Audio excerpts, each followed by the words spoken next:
London, the highly transmissible India variant of coronavirus has now been found in 86 districts across the UK, Health Secretary Matt Hancock said, as he urged the public to stay cautious when meeting friends indoors. Authorities have identified cases of the variant as of Monday, with cases doubling in the past week in Bolton and Blackburn in northwestern England, Hancock told the House of Commons on Monday. With 86 local authorities confirmed to have 5 or more cases of the India variant, Hancock said it was vital that people get vaccinated. Most people with the strain known as B in areas around Bolton had not received a shot, he said, and early evidence suggests vaccines still work against this variant. The vaccination program can give us confidence, but we must be alert to new variants that can jeopardize the advances that we've made, Hancock said. We must proceed with caution and care and bear down on the virus in whatever form it attacks us.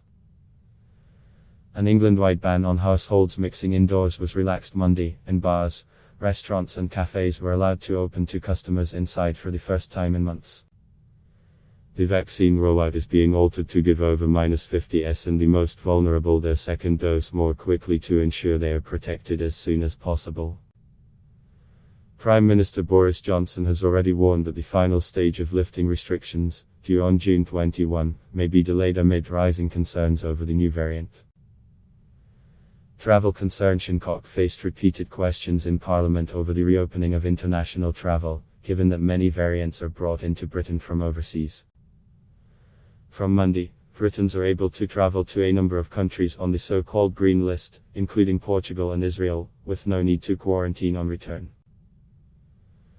But there are concerns over a lack of clarity about the amber list of countries including France and Spain, which people are legally allowed to visit but have been told by ministers not to.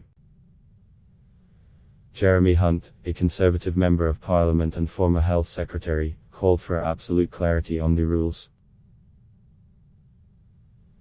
Hancock said the government advice was very clear, adding, people should not travel to amber list countries for a holiday. Hancock also came under fire for the timing of the UK's decision to ban travel from India, amid concern from opposition MPs that a delay in April opened the doors to thousands of people who could have been infected with the variant. He insisted that the right decisions were taken at the time, saying Pakistan and Bangladesh were put on the red list 2 weeks earlier because the people arriving from these countries had higher infection rates than passengers landing from India. Hancock denied claims from several MPs that the real reason was because Johnson did not want to offend Indian Prime Minister Narendra Modi ahead of a planned trade visit. Adblock test why?